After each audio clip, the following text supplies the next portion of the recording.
if I break it down for you and kind of talk about, you know, kind of what I'm thinking, it'll kind of help you see a little bit of what I'm seeing.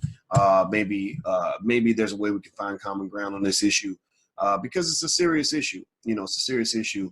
A lot of us love hip hop music. A lot of us love, you know, what rappers produce in the studio. A lot of us have observed how the industry has changed over time, and you know, and the thing about it is that you know, there's a point where you know, you have to really be honest about what you're seeing. You have to really talk about it. If you don't talk about it, then it only continues to fester, and there are, you know, and the people that really understand what's going on, you know, are remaining silent, and the community loses. So, so let's talk a little bit about what we see as far as, you know, artists go. And before I begin, I want to say good morning to Final Thought and Most Wanted App and K1017. What do you think about Pop Smoke's situation? I'm gonna talk about that. I'd like to talk specifically about hip hop today, and I'm gonna be quick. I'm gonna be brief, and I'm gonna be as respectful as I could possibly be, while at the same time being as honest as I could possibly be. You know, I'm a guy who's followed, you know, obviously has followed hip hop pretty closely. You know, I'm a person that's you know, I've been on a lot of different you know, radio and TV shows, hip hop type shows. You guys, I think I was on Breakfast Club maybe 3 or 4 times, something like that. And and here's the thing, you know, when I go on these shows, and I tell Alicia this all the time. I said, you know, when I go on there, I said the older you get, the more stuff just kind of seems a little bit strange. You know, the older you get, because you can reference it against certain things, because you understand things young people don't understand.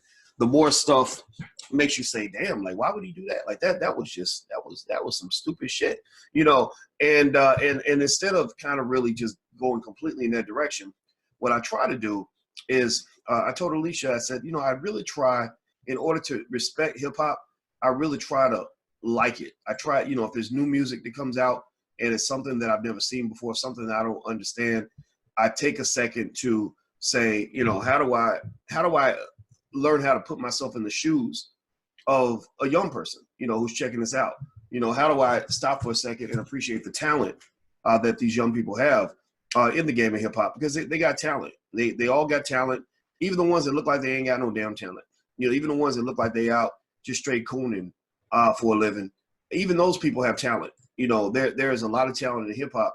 And so I hope that we can begin the conversation as a respectful one, to say that, you know, that we can acknowledge their talent while at the same time doing our job as the non-21-year-olds in the room, to help them to really understand kind of what's really going on, the big picture of these things. And that's what we're supposed to do. So I'm going to go into Uncle Boyce mode. Type Uncle Boyce in the chat if you're okay with me going into Uncle Boyce mode. I like to go into Uncle Boyce mode because I'm 48, not 28, which means that there's some things that I've seen, things I understand that others may not see. Also, before I forget, I want to remind you guys, I'll be in Atlanta next week. Andre Hatchett and I are doing a Black Wealth Talk, and we're going to basically do something live. It's going to be very small, only 50 people allowed in the room. So if you're interested in going to that event, feel free to go to DrBoyceAtlanta.com. That's DrBoyceAtlanta.com. All right, so hit the thumbs up button. Hit the thumbs up button. So let's dig deeper. All right, so I want to talk specifically about what I've been seeing in hip hop lately. Somebody asked me, what do I think about the Pop Smoke situation?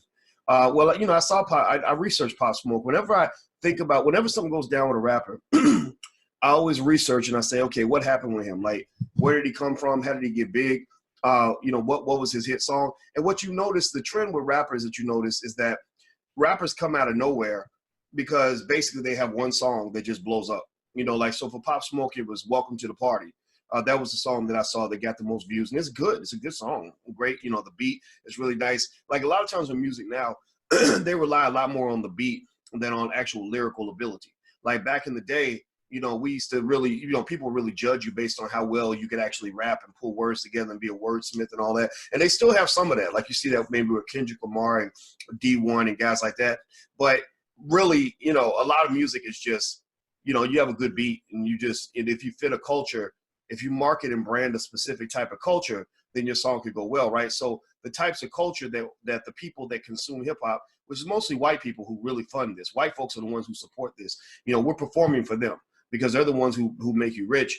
You know, they like to see stereotypical black male culture portrayed in the video.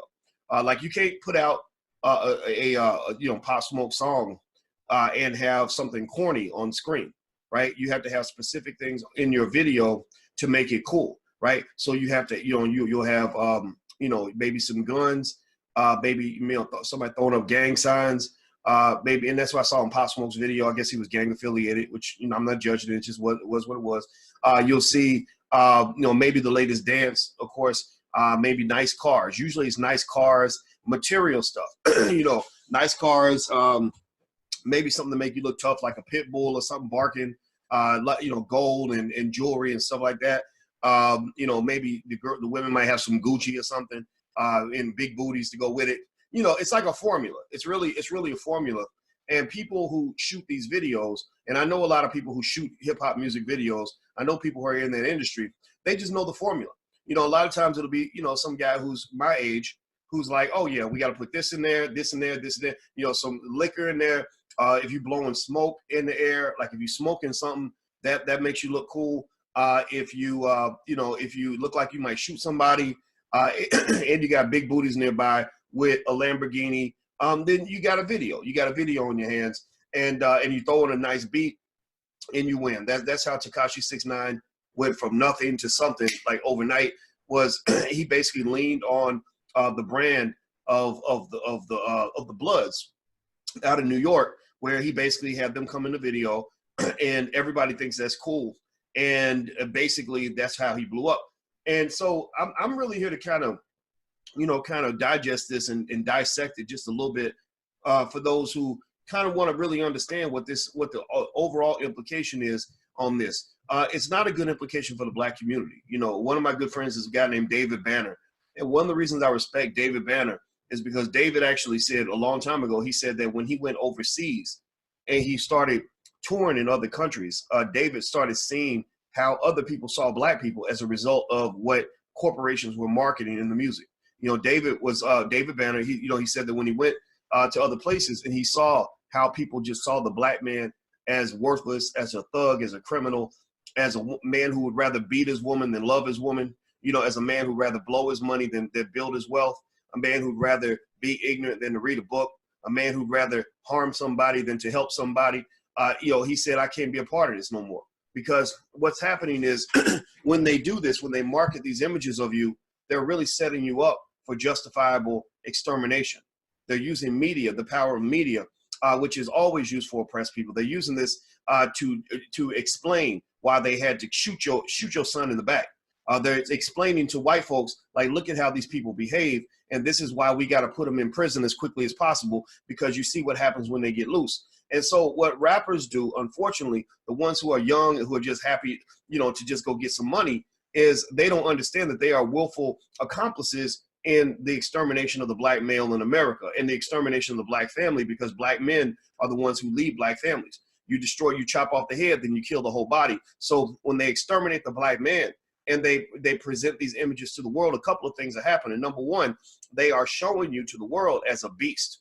They're showing you to the world as ignorant. They're showing you to the world as violent. They're showing you to the world as a person who cannot ever have respect for women. They're showing you to the world as somebody who don't deserve reparations, because you're going to just take your reparations and run to the Gucci store. They're showing you to the world as a drug addict. They're showing you to the world as an alcoholic. They're showing you to the world as a person who doesn't want to do anything good with his life. They're showing you to the world as a man who can't even love his own damn children. And then what happens is two things happen. One, the white folks in power, they then say, you know, when they're sitting on juries and they're deciding they're going to send a young Black man to prison for 80 years because a white woman said he touched my titty, then they're like, yeah, well, we might as well send them. We might as well send them to prison because you know, because look at him. I mean, look at, he matches the description. He fits the description of the guy that I saw in that video. And then also what the other thing that it does is you're sending a message to young Black men. Young Black men are watching the minstrel show and they're imitating the minstrel show. Young Black men are seeing this behavior and they're saying, okay, this is how I become successful. I don't become successful in life by reading a book. I become successful in life by being as ignorant as possible, because if I read a book, people are going to make fun of me. People are going to laugh at me. You know, when I was in college, I remember I didn't want to be a loser. I said, I'm going to study as hard as I can because I want to get ahead in this world. I didn't have no black male friends who rolled with me on that. Nobody would ride with me on that. Everybody was like, well, come on, man. Like, let's go to the party. Let's go get some girls. Let's go hit some weed. Let's go, drink some liquor. And I was like, I don't like any of those things because I saw my uncles get destroyed over these things. I saw my uncles become alcoholics, and I saw how my uncles, not all of them, and I'm not disrespecting my family here, but I saw people in my own family whose kids don't even respect them. I said, I don't want to be that man. I don't want to be a man. I want to be a strong man. I want to be a black man. I want to be a leading man. I want to be a man where my children, where young people around me can look at me and say, that's my daddy right there. Or that's my uncle. Or that's Boyce. That's what I look up to that guy. I don't want to be a guy who's pissy drunk, falling all over himself, can't be depended upon, always high, always drunk, always a day late and a dollar short, always ignorant, always broke, always struggling, always in jail, always losing, never winning, never getting ahead, never thinking ahead, never strategizing to be ahead. I don't want to be that guy. So I remember how much of a struggle it was just to find other people that would ride with me on that. Like I didn't have many friends when I was in school because I was like, damn, like, does everybody want to like just sit around and do nothing? Like why is it that a step show is more important than a math test? I don't understand this.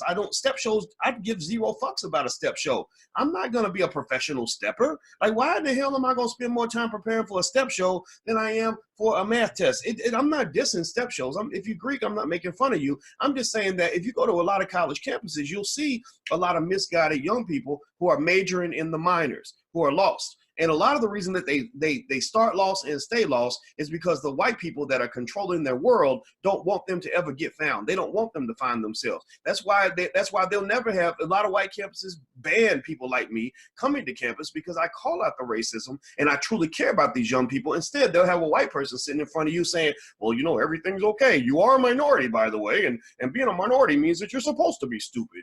Being black means you're supposed to be dumb and you're supposed to be behind and you're disabled. You're just like a retarded person. You're kind of handicapped. So we're gonna put you in the category with the disabled people and the senior citizens and the gay people because you just don't fit in and you're just not good enough and you can't do anything in life without somebody taking care of you. So what I want us to kind of process is how imagery and media creates this narrative.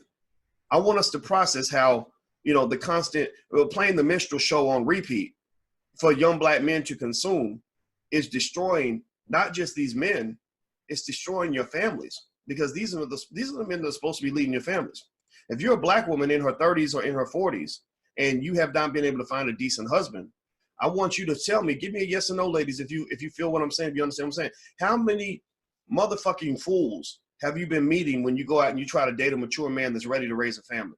How many times do you go on dates and literally wonder to yourself, like, what is going on? Like, I went on a date with a 45-year-old black man who thinks he's 22. Like, how many of you ladies do you please testify on this? I'm not dissing all brothers. I'm not here to say that. There's a lot of strong, upstanding, quality black men. In fact, at my events that I see them, I tell all the ladies, like, if you want to meet a quality black man, come to one of my events because only quality men tend to follow me. Weak-ass men tend to run away the same way Richard Pryor ran away from Jim Brown. Because, Richard Pryor was into all kinds of stuff. He was into the drugs. He said something about how he slept with a man for 3 weeks just to see if he would like it. Jim Brown wasn't into that. So Jim Brown pushed Richard Pryor to be a better man. Jim Brown pushed Richard Pryor to let go of the drugs. He pushed him to let go of all the craziness and to be serious, to be a serious man. And Richard Pryor didn't like that. Richard Pryor ran away whenever he started avoiding Jim because he didn't want that accountability. So a lot of men who are not positioned to know what manhood is supposed to mean, they run away from accountability. So the men that tend to come to my events, actually, honestly, these are just quality dudes. They're either quality men or they're trying to be quality men because I don't stutter. I do not stutter when I tell you what I believe a quality man is supposed to be. And they say, yes, I agree with that. And that's why they show up. So in our community, give me a yes or no. I need confirmation that you guys understand what I'm saying here. We need quality men in our community. Yes or no? We need quality men in our community. And I'm going to ask you a question about this. And I'm not blaming rappers. This is not anti-rappers. I have a lot of friends that are rappers and And one of my friends who's a famous rapper texted me. He said, Doc, you know, I want to introduce you to some more rappers, but I don't want them to think that you hate rappers. And so can you kind of tone it down a little bit? I said, I'm not toning down shit because I don't hate rappers. I love rappers. I love hip hop. That's my favorite music. So I can be honest with you without you getting all sensitive and thinking that I hate you. Me holding you accountable does not mean I hate you. It means I'm saying we can do better. It means I'm saying that we can, as black men can do better as a community, man. Seriously. So, so let me be specific here. Let me ask you some questions. Give me a yes or no. When you talk about quality black men, first of all, yes or no, do we need quality black men in our community? Yes or no? Will our community prosper as our black men rise? If every black man in America was as disciplined and as intelligent and sharp and respectful and what's the word I'm looking for? And put together and well put together as the Nation of Islam, will we have a better community? Would our community be better off? If all black men, now I'm not talking about the religious part. I don't care if you're Muslim or whatever, that stuff doesn't matter to me. But if all black men in America, you know, did what the men in the Nation of Islam do, would our community be better off? Give me a yes or no. Yes or no. If all the black men in our community, you know, just watch the Nation of Islam and copy some of their behavior, maybe the way they dress. You know, most brothers in the nation show up sharp, right? The way they carry themselves. Brothers in the nation, they stay on code. They tend to. Not to say that they're perfect. Not to say that there's never been a mistake that's been made there. But the brothers I know in the nation, if they say they're going to call you at 2 o'clock on Tuesday, they're calling you at 1:59. If the brothers in the nation that I know, if you have a dispute or a disagreement, they will call you and they will address and work through the disagreement. They're not going to call you cussing you out or go talk behind your back or go crazy about you. They're going to work it out with you if they can, right? And I'm just saying this. I have to give props. We have to give props where it's due, and we have to identify the places that are producing the kinds of men that we want, and we must also identify the places that are producing the kinds of men that we don't want. So give me a yes or no. Is a quality black man a man who stays high and drunk all the time? Hip hop music loves to promote drug addiction and alcohol consumption. Yes or no? Or do quality black men stay high and drunk all the time? Would you want your daddy to be popping mollies every 20 seconds or always walk around with a liquor bottle in his hand? Yes or no? Do quality black men, just constantly engage in alcohol and drugs all the time? No. Give me a yes or no. And I'm talking about the images promoted through a lot of hip hop. Yes or no? Is a man better able to take care of his family if he's in prison?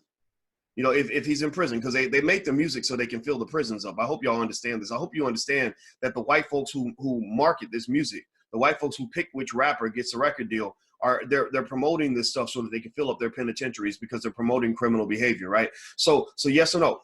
Is it, will a man be a great father if he's in prison? Usually no. Doesn't mean you can't try, but it's better to be free so you can really do what you want. A lot of times you in prison. I know a guy who got 14 life sentences, and from a very early age, his children did not respect him because they're like, well, you might get mad at me for not doing my homework, but what you gonna do from jail? You ain't shit. You can't help me. You can't do nothing for me. You sitting up in jail, right? Seriously, this is the truth. This is me keeping it real with you. Give me a yes or no. Does a quality black man disrespect black women? You know, you had a rapper in the media lately, the baby. He's the baby, DaBaby. He's very talented. Alicia and I actually liked him. You know, we heard him talk. We said, okay, he sounds like a smart young guy. You know, but I just saw a video of him punching a woman, like cross-arming her in the face. And I'm not, and I think he said that he hit her. She hit him in the eye with the cell phone or something. Like she was trying to get his picture, get video. And so that's why he felt justified in punching her in the face. But I'm going to just say that I can't agree with that. I can't agree with that. I don't think, my friend Raheem Shabazz, he's a filmmaker in Atlanta, a good brother. You know, he said that, you know, if a man had accidentally hit him in the face with the phone, would he have punched the man out? And I didn't like what I saw, you know, and it was very unfortunate that, you know, because we have people that just worship rappers so much, will justify anything a rapper does, anything a rapper says. And I just personally think as a community, we can do better than that. So do me a favor, hit the thumbs up button, hit the share button, hit the subscribe button. Also, if you'd like to support the platform and help us grow, feel free to go to intelligentblackpeople.com. That's intelligentblackpeople.com. I'll be in Atlanta on the 13th with Andre C. Hatchett doing a private event. So if you'd like to come out to the event, go to DrBoyceAtlanta.com. That's DrBoyceAtlanta.com. We're going to sell out, so there won't be any tickets at the door. So if you want to get a ticket, you should get it right there on the website. Because it's only for 50 people. We got a small venue deliberately so we can all talk to each other. Okay, so when I'm thinking about rappers and some of the problems I'm seeing in terms of what's there, here's I'm gonna break this down for you. Rappers, are a police officer's dream. A lot of the rappers are a dream for the cops because for some reason, a few things happen. One, whoever these Jewish or white people are that are running the industry, because usually if you look at their managers, they're not black people. They're usually from another community. The people doing the promotion, the people that are pushing the imagery are not black. And one of the things they love to do is they love to promote criminal behavior. They love to, that's how you keep it real, right? Because they're like, oh yeah, the black man is a criminal. So you're not, in the eyes of some, you're not considered authentic as a black man if you ain't out trying to kill somebody. You're not seen as authentic as a black man if you ain't out here trying to shine or whatever. You're not seen as authentic if you're too intelligent. You're not seen as authentic if you're not out, disrespecting women and high and drunk and all this other stuff, right? So when they're promoting all this, you're promoting illegal behavior, right? So police like this because they're like, okay, the rapper is gonna, make a video where he's gonna have a whole bunch of guns, Tech 9s and AK-47s and all these other guns, and you have a city like New York where the gun laws are extremely strict. Well, they're like, okay, cool, thank you for showing us on video the weapons that you have. Same thing happens in Chicago. They got a lot of rappers that go down on federal charges and their friends, and they use the videos as evidence. They play the video in the courtroom, or they'll kill somebody. And I guess killing somebody ain't fun unless you rap about it. So then they'll kill somebody and rap about it, and they'll use the music as evidence. So you really, seriously, like really, they're like, okay, we got a big pack of dumb motherfuckers here who literally will snitch on themselves. And so this is easy. These are easy cases because we get paid when you go down. They get paid when you go to jail. They get paid when they go make the arrest. They get paid when they show up at your studio because they then know you're in the studio. They go and they tap your phones. They follow you around because they know that at some point they're going to be able to find some drugs on you because that's your culture. You're promoting illegal drug consumption, so you're going to have drugs. They know that you'll probably have some weapons because that's what's being promoted in that culture. But then also, unfortunately, the culture becomes so toxic that you get into spaces where you feel like you have to have the guns because everybody else got guns. Because somehow this beautiful art form called hip hop got bastardized into this really toxic, scary environment where even successful rappers who don't want no drama are dealing with drama. They're going to nightclubs everywhere and they feel like they gotta carry guns just for protection. Remember when T.I. got popped for buying all those illegal weapons back in the day? He was facing a lot of time. And I remember, as he rapped about, because I listen to music really carefully. I don't just listen for the beat. I analyze things. And I heard him talking about, watching his best friend get killed right next to him. And that's traumatizing. Like, that's crazy. That's traumatizing. And so he wanted to buy the guns because he felt like he had to protect himself, right? So it creates this really toxic environment. So the police know if we show up at your studio, we're going to find definitely a bunch of weed and other drugs. We're going to find some weapons. And then they don't tell them what else we're going to find on you because we're following you around. We're watching your every move. And you make easy targets for who we're going to send to jail, and you are a big fish. In China, they have a saying that the biggest pig always gets slaughtered. So you're the biggest pig, and you're the loudest pig, because that's the culture that you're in. And because you're the biggest pig and the loudest pig, they get the most props for taking you down. So basically, that's where the Bobby Shmurdas come from. Anybody remember Bobby Shmurda? Give me a yes or no if you remember the case of Bobby Shmurda. I do, because I watch all this happen. Every year, I watch how there's a rapper that nobody knows about who's super famous, whose video has 100 million views. Again, this is all corporate created. There's a white man's corporation behind all of this, right? Suddenly, this guy who's out of nowhere has a video with 100 million views promoting the most toxic, self-destructive behavior and imagery imaginable. And the reason he's doing that is because he's getting paid for the minstrel show. White folks pay good for the minstrel show. You got all kinds of minstrel shows. You got the Oprah Winfrey, Gayle King minstrel shows. Like, okay, you take down a black man, you go out here and you play the Aunt Jemima role, we'll give you $1 billion. And then you got the black man minstrel show. You show up, popping mollies, smoking blunts, killing black people, disrespecting black women, driving a Lamborghini, and wasting all your money. Then you're gonna have a hot video. You're gonna be the hottest thing smoking. And this is not music that's being sold to black people. The imagery is being sold and validated by black people, and black people imitate the minstrel show because a lot of us see that as the pathway to success. We allow that to shape our culture because we're all white supremacists, meaning that we see white people better than us. We see white success as meaning something. We say, oh, okay, so I can be successful if I imitate the rapper, not if I imitate the doctor, the lawyer, or the CEO. Right? So effectively, imagine this. Here's how you can imagine how hip hop operates. Hip hop is consumed mostly by white folks and people around the world. Because they don't respect you as a black man, they only want to buy your music if you present an image that fits the stereotype. No different from a man who goes to a strip club and says, I want to see women, but only if they're shaking their ass. If she ain't pulling her titties out, then I don't want nothing to do with her. I don't come to the strip club if I'm a man who goes to strip clubs. I don't go to the strip club to see a woman read a book. I don't go to the strip club to see a woman preach a sermon. I don't go to the strip club to see a woman behave in an intelligent way. I go to the strip club because I want to see women shaking ass, right? So they don't want to buy music from a black man because they want to hear how intelligent the black man is. They don't buy music from a black man because they want to hear about the black man's commitment to the struggle. They don't buy music from the black man because they want to hear about the importance of good fatherhood and educating yourself. They buy music from a black man because they want you to behave in the way that they perceive the black man is supposed to behave. They want you to be a nigga. They want you to be a thug. They want you to be a dope addict. They want you to be a gangbanger. They want you to be somebody that is on his way to prison, that's happy to go to prison, looking forward to go, like getting ready for prison like you getting ready for college. They enjoy that. That's why they buy your music.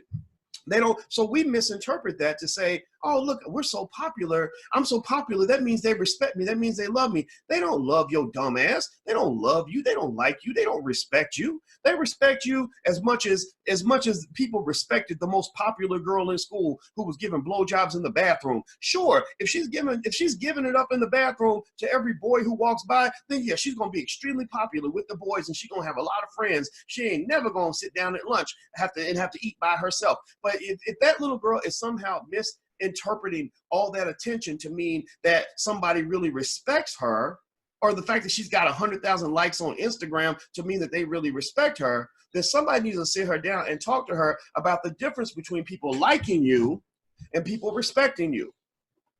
See, that's the thing. They like you. They love the black man. They love the way we present. We represent the darker side of society. We represent the dangerous side. They like the rebellious aspect that we bring to the table. So they like us, but they do not respect us.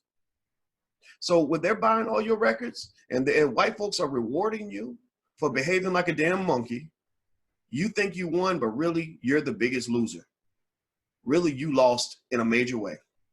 And even more than you losing, your community lost, because every time somebody puts out a negative image of black people, all black people pay that price. When somebody mass markets with a white corporation, they mass market a negative image of black people that's filled with stereotypes. The whole black community is paying a price for your success. Every time they market an image of the black man as a thug, a gangster, a criminal, and a killer, there are young black men who are on trial right now who have been falsely accused, who are going to go to jail because the jury already has an image planted in their mind from what they saw on TV. Studies show that what people see on television impacts how they view the world.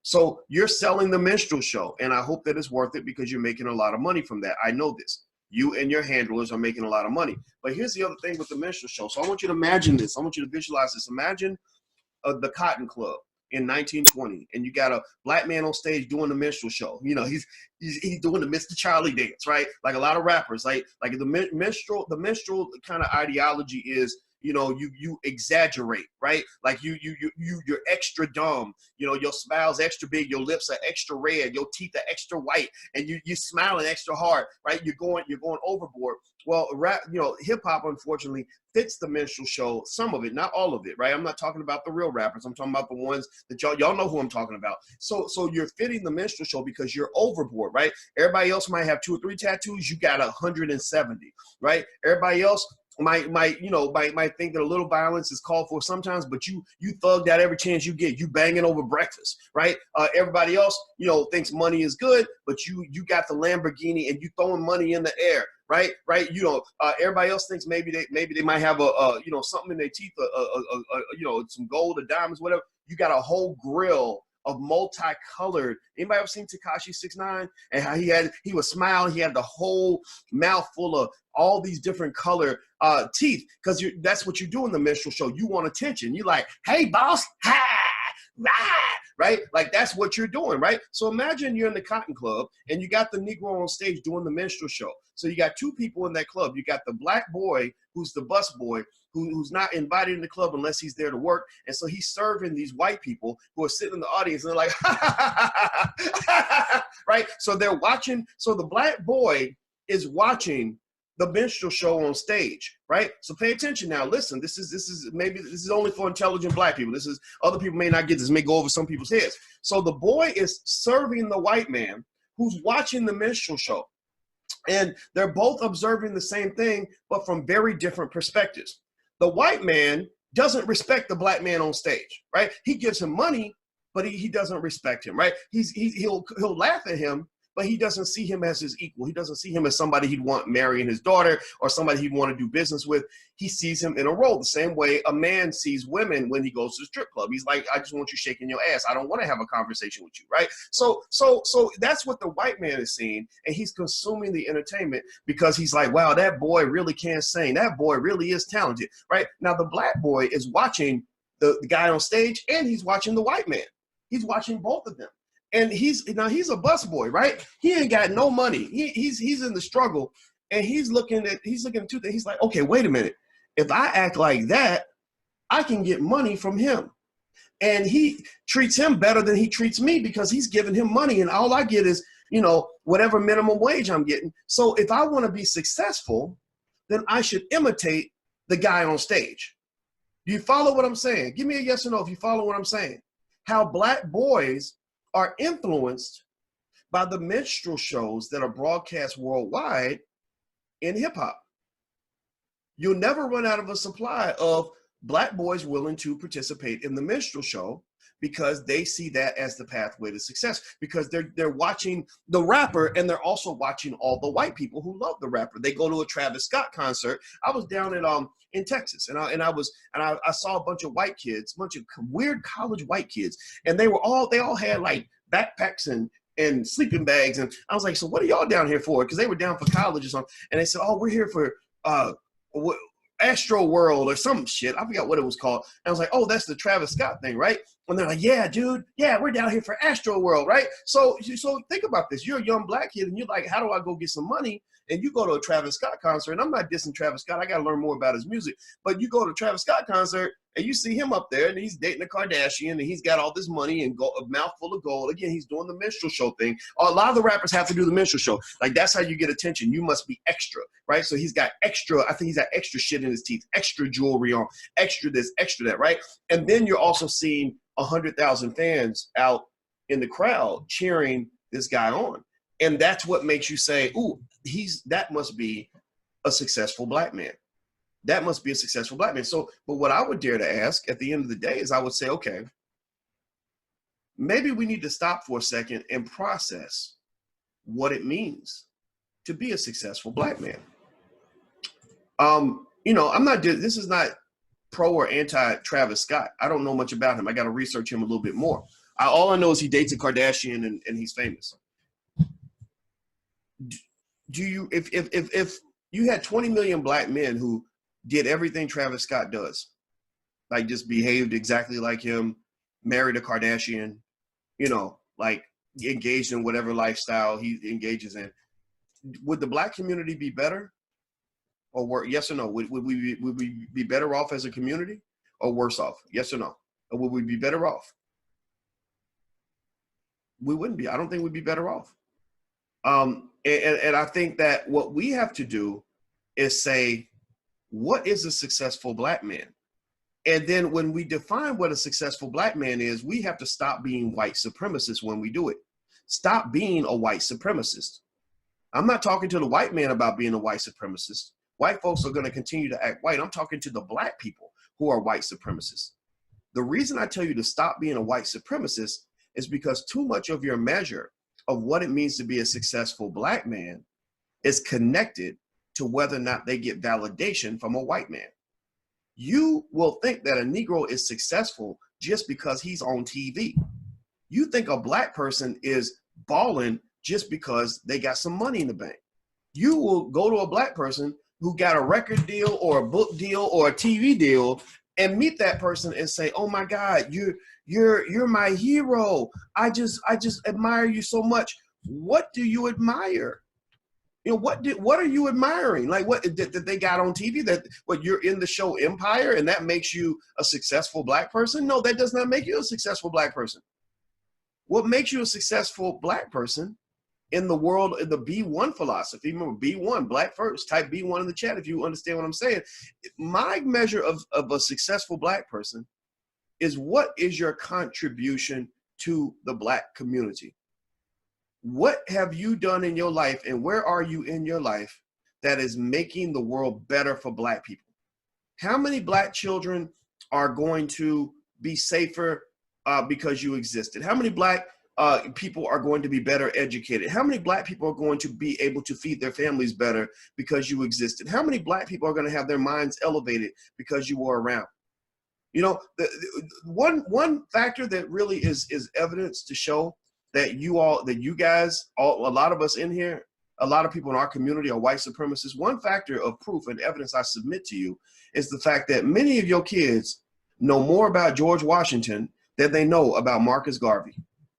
You know more about George Washington than you know about Marcus Garvey. What the fuck is that? How in the world do your children know more about a slave master than they know about a slave liberator? Shame on you. Shame on all of us. Shame on us. Shame. I say that and I throw myself in that bucket because a lot of us got tricked into this. You see, you don't understand that the goal of the white supremacist educational system is to produce a white supremacist, even if you're black.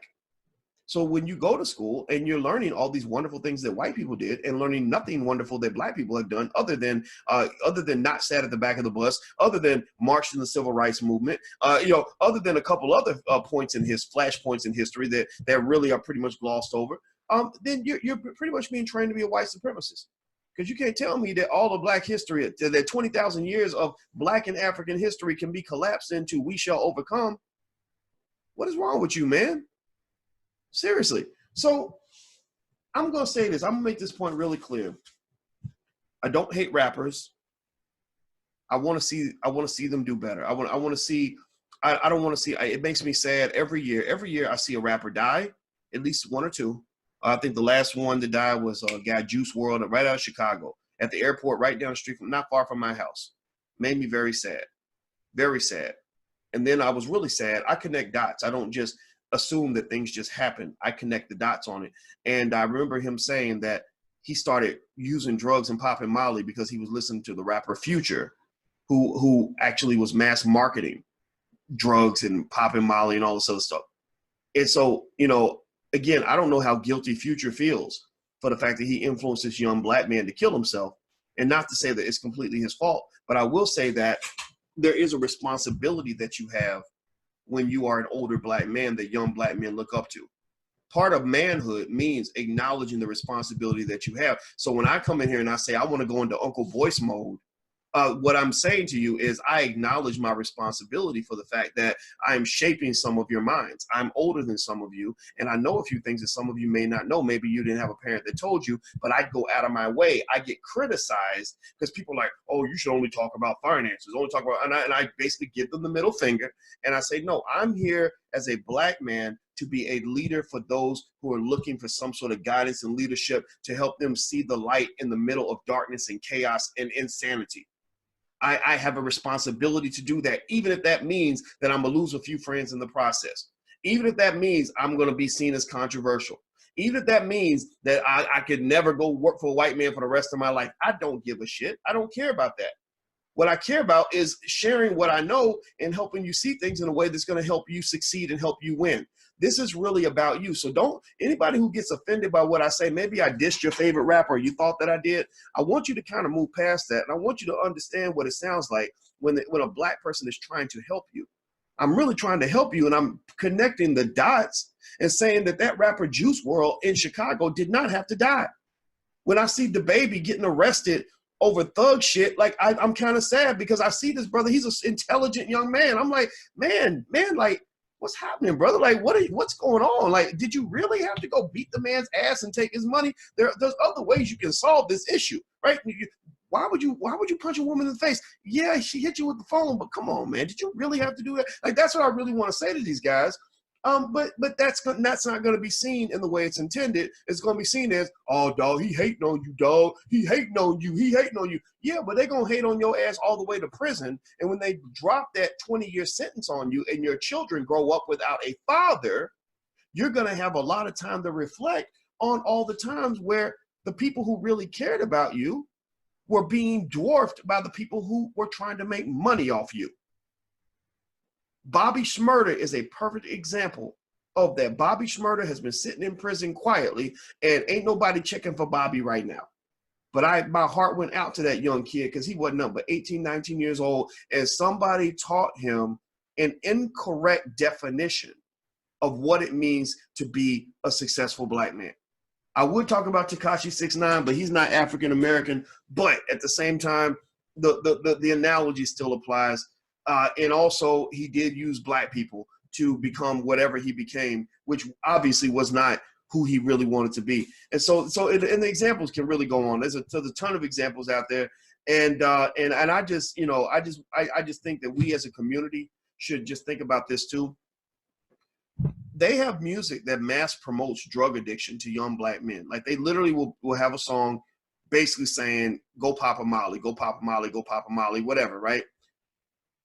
I said, that's kind of like a corporation marketing opioids to white people.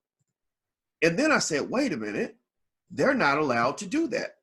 The government makes it illegal to mass market opioids to people around the country, around the world. They've made laws against that. You can't mass promote cigarettes anymore. You can't. I think even liquor has regulations on how you can run liquor ads. So if everything is regulated, if cigarettes are regulated, and liquor is regulated, and opioids are regulated, why is the marketing and music not regulated to say you can't go rap to 8-year-olds about popping mollies, right? And it goes even deeper than that. When you talk about the sexualization of young black girls, Cardi B, I respect the fact that you 28 30 years old, whatever, and you want to go shake some ass. Lizzo, you can go twerk yo jelly rolls as much as you want to. But when you're promoting sexualization to 7 or 8-year-old girls, you're no different than R. Kelly, because you're preparing these little girls to become R. Kelly victims by the time they're 11 or 12 years old, because ain't nobody out here supporting the idea of teaching a 7-year-old girl how to give a blowjob. But they rap about that in their music, and the children are consuming this. And I'm sitting there feeling like, it's like one of those moments where you feel like you're born on the wrong planet, where I'm just sitting here like, what the fuck is this? You don't do that with children. But I'm the hater. Oh, dog, you hating on Lizzo. I ain't hating on Lizzo. Lizzo's hating on us. If you out here harming the black community, ain't nobody hating on you. We're checking you, because you must hate us. You hate us more than a Klansman does, because you don't care nothing about us having stable families. You don't care nothing about safety in your community. You don't care nothing about people in your community being better and more intelligent, more successful. All you care about is making a dollar from a white man. So if anybody should get criticized for being the ultimate hater, it would have to be you. We're loving our community when we defend it. You're hating the community by your behavior. So that's the way I see it. And just know I'm not changing. I'm not backing down on none of this. I think about everything. When I hear the criticism, I process and I say, was that accurate? And then I say, no, that was not accurate. We have to change our paradigm in terms of how we think. And actually, if you guys want to know more of my thoughts on this issue, you can have my book for free. It's basically where I write out a new paradigm for Black America. It's called "It Takes a Village to Raise the Bar." A new paradigm for Black America. It's a short read, and it focuses on the 4 issues that I addressed with Minister Farrakhan at a Chicago summit in 2013: wealth, education, family, and community. A new paradigm for Black America. So, and we actually did a new paradigm tour and went to different cities and stuff like that. This was a few years ago, but the book is available. You can go to DrBoyceWatkins.net. That's DrBoyceWatkins.net. So if you want to understand what my vision is in terms of what I think it's going to take for us to at least chop off a strand of our community and make that community as great as possible, go take a look at that book. I laid that out years ago, but it actually is consistent with what my ideology is in terms of the fact that we got to do better, man. We got to do better. We can't have people out here misrepresenting us and acting like that's what it means to be Black. Come on, seriously. What the hell is that, where ignorance is considered synonymous with Blackness? Can your community ever win? Can your community ever get ahead? Can your community ever catch up? Can your community ever succeed if ignorance is synonymous with Blackness? That don't make no damn sense. Seriously. So please hit the thumbs up button. Please hit the share button. Please hit the subscribe button before you go. Everybody on the count of 3, please hit the thumbs up button. 1, 2, 3. Thumbs up, thumbs up, thumbs up. Also, if you want a free e-copy of the book, you can go to DrBoyceWatkins.net. Last but not least, I'll be in Atlanta next week on the 13th. You can go to DrBoyceAtlanta.com if you'd like to come to that event. We only have 50 slots, so it's going to be a small event. I'll do a bigger one later on. Also, I'll be in Hanover, Maryland, doing an all-day wealth summit. There's a casino out there. I got to go look. I think it's called the Live Casino or something. It's in Hanover, Maryland. So if you'd like to go to that, go to springintowealth.com. That's springintowealth.com. So feel free to go check that out. And don't forget, we're doing a big event at the Essence Music Fest in July. I'll be at the Power Networking Conference. Alicia and I get married in the South Side of Chicago on July 11th. I want to celebrate Black love out loud. I want to celebrate the Black woman out loud. That's why I'm making it public. I know it seems a little weird, but really that's what it is. I think that we don't respect and celebrate the Black woman the way we should. I think the Black woman is incredibly unique, and there's nothing better. There's nothing better. I don't love the Black woman out of loyalty. I love the Black woman out of quality, for the fact that I think that we have the best women on the planet, and it doesn't take a lot for me to say Black women are just amazing in every way. And I could go down the list, but I'm not going to do that right now. But also, don't forget the All Black National Convention is going to happen in October. So we'll put up the tickets for that very, very soon as well. So if you want to come to the wedding, you can actually come. Everybody can come. The church is really big. The URL to RSVP at the wedding is boyceandalicia.com. That's boyceandalicia.com. And on that page, you can come for free. But we will ask you to make a donation to the Boyce and Alicia Watkins Foundation. And the #1 goal of the foundation is we want to raise a lot of money as much as possible for independent Black-owned schools, because we believe Black people should be educating our children, not other people. Other people miseducate our kids, but we've got Black educators who accurately educate our kids. And I want to get those people the money they deserve, the budgets they deserve. So if you can, please make a donation when you come through. We'd appreciate that. We don't want any wedding gifts. We want all the proceeds to go to the foundation so that we can give that money to the children. And we'll be transparent, and we'll let you guys know exactly where that money's going. Ain't no shady stuff going on. We just want to build our own school system, and that's my dream, and I'm going to make that shit happen no matter what it takes. So anyway, I'm out of here, guys. Thank you for listening to my spiel. I love you. I appreciate you. And all the rappers who are offended or butthurt by what I said, just know I don't hate rappers. And anybody who feels that they got criticized on this platform is welcome to come on and defend themselves. DaBaby, whoever, that you can come in and you can give me your point of view, and I'm going to respect that. So I'm out of here, guys. Take care. Have a great day, and I love you. I'll see you soon. Bye-bye. Peace.